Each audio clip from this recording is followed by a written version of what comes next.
So then you decide to come back with challenging Vince McMahon to a match on pay-per-view at Slamboree 1998.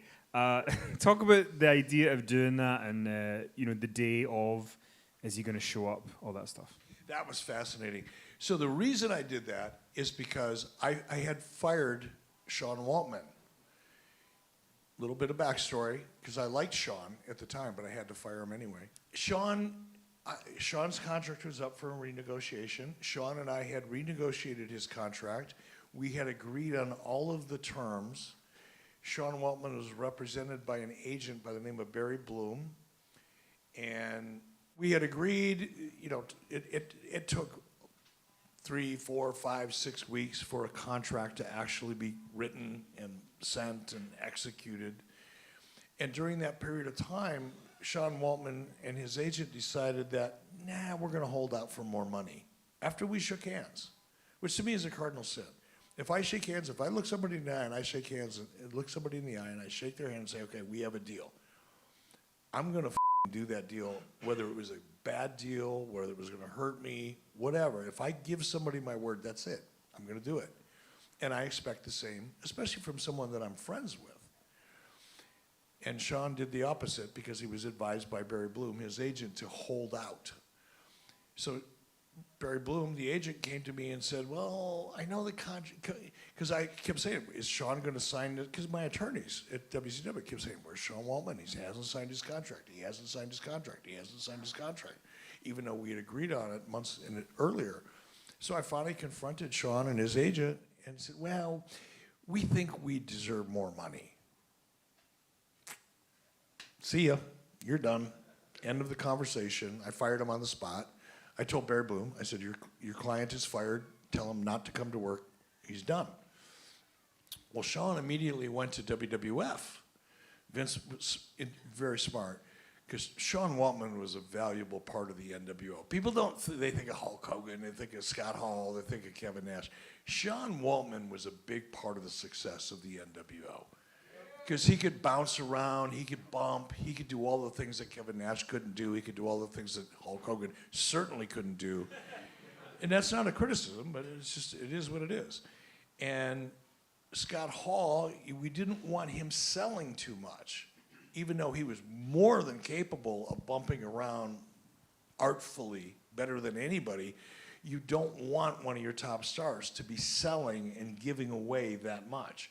But Sean Waltman, because he was a smaller guy, it was okay. It was a perfect role for Sean, and it worked very well. But anyway, Sean immediately went to work for WWF and then cut this scathing promo about Eric Bischoff. Just ripped me to shreds on Monday Night Raw.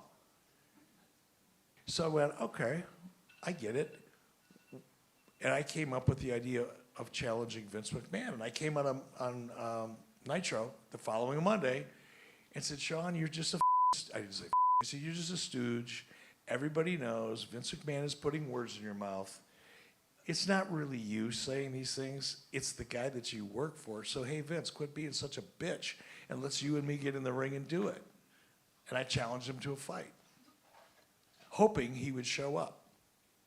And when I did that, Hulk Hogan and Randy Savage, because they knew Vince. I didn't know Vince. I knew who Vince was as a person, as a character, but I didn't know him personally at all. They came to me and said, Hulk said, brother, you may want to rethink that. Savage like, dude, he's gonna come here, he's gonna kill you.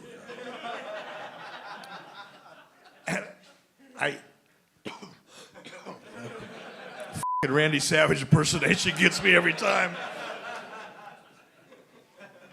So I started thinking, well, okay, maybe he will show up. I mean, Hulk and Randy, those two guys in particular, they said he's going to show up. You challenged him to a fight, not a wrestling match. You challenged him to a fight on national television. He loves to fight. He is going to show up. And I thought, cool, we'll do this. It didn't matter to me whether I won or I lost, because I knew if Vince McMahon showed up on my pay-per-view, I'm winning. I may get my teeth knocked out. I may lose an eye. but I'm winning. And I've been beat up before for a lot less. Like nothing.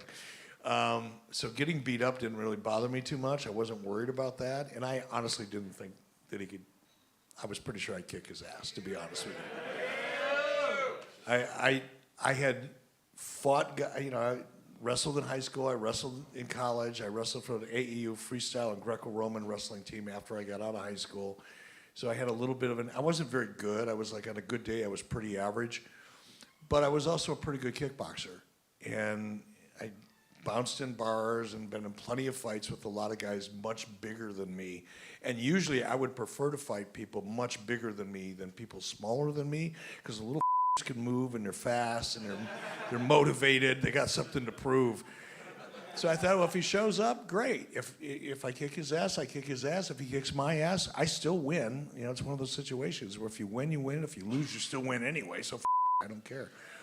And I told everybody, our head of security, Doug Dillinger, because everybody thought he was going to show up.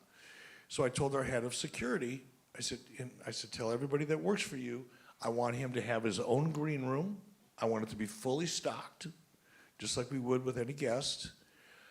If he shows up in his entourage or whatever he brings with him, escort him politely, treat him with respect, show him where his room is, escort him out to the ring when the bell, when it's time for the match, and whatever happens, happens. Now, I did talk to Paul White. Paul White was still pretty new in WCW, and I pulled Paul White aside, and I said, Paul, just in case, like if I'm getting my ass kicked, I don't care. But if it looks like it could be permanent damage, help a brother out. Was there any part of you that was scared of Vince McMahon's natural athleticism?